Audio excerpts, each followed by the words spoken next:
북한이 오랜 고립에서 스스로 벗어나 다시 세계 앞에 섰다. 이제 국제사회가 북한의 새로운 선택과 노력에 화답할 차례다. 문재인 대통령이 우리 시간으로 오늘 새벽 2시 40분 미국 뉴욕 유엔 총회에서 이같이 연설했습니다. 15분 동안 이어진 기조연설 가운데 상당 부분을 북한 비핵화와 한반도 평화 실현의 당위성을 강조하는 데 썼습니다.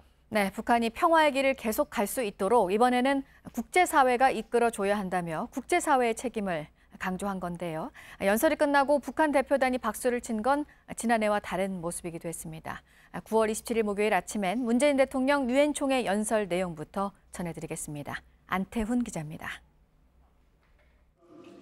문재인 대통령은 시종일관 한반도 평화를 강조하면서 유엔의 역할을 치켜 세웠습니다. 지난해 11월 유엔이 채택한 올림픽 휴전 결의로 지난 겨울 평창에서 한반도 평화의 서막이 열렸다고 평가했습니다. 세계는 평화의 새 역사를 예감할 수 있었습니다. 구테레스 사무총장과 세계 각국의 정상들이 북한 선수단의 참가를 축하해 주었습니다. 한반도의 화합과 평화를 기원해 주었습니다. 북한의 평창 올림픽 참가는 평화의 물꼬를 트는 계기가 됐다는 것입니다.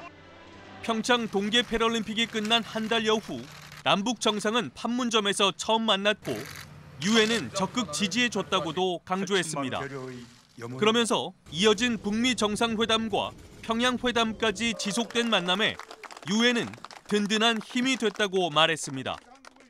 문 대통령은 북한도 평화를 위해 노력하고 있다는 점을 언급했습니다.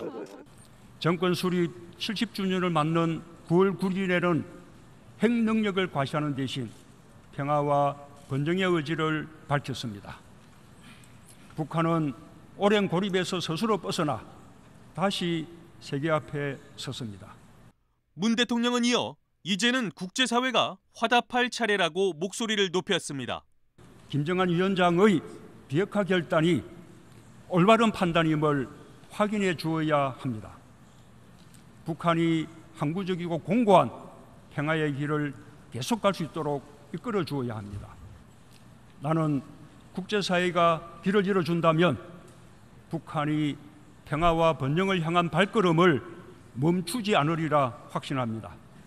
문 대통령은 끝으로 모두 함께 이룬 평화가 모든 일을 위한 평화라고 강조하며 모두가 함께 해줄 것을 믿는다고 말했습니다. 연설이 끝나자 각국 대표단은 박수로 화답했고 북한 대표단도 지난해와 달리 손뼉을 쳤습니다. 지난해 유엔 총회 기조연설 당시 문 대통령은 북한의 핵실험과 미사일 도발을 규탄했고 당시 이를 듣고 있던 북한 대표단은 별다른 반응을 보이지 않았습니다. JTBC 안태훈입니다.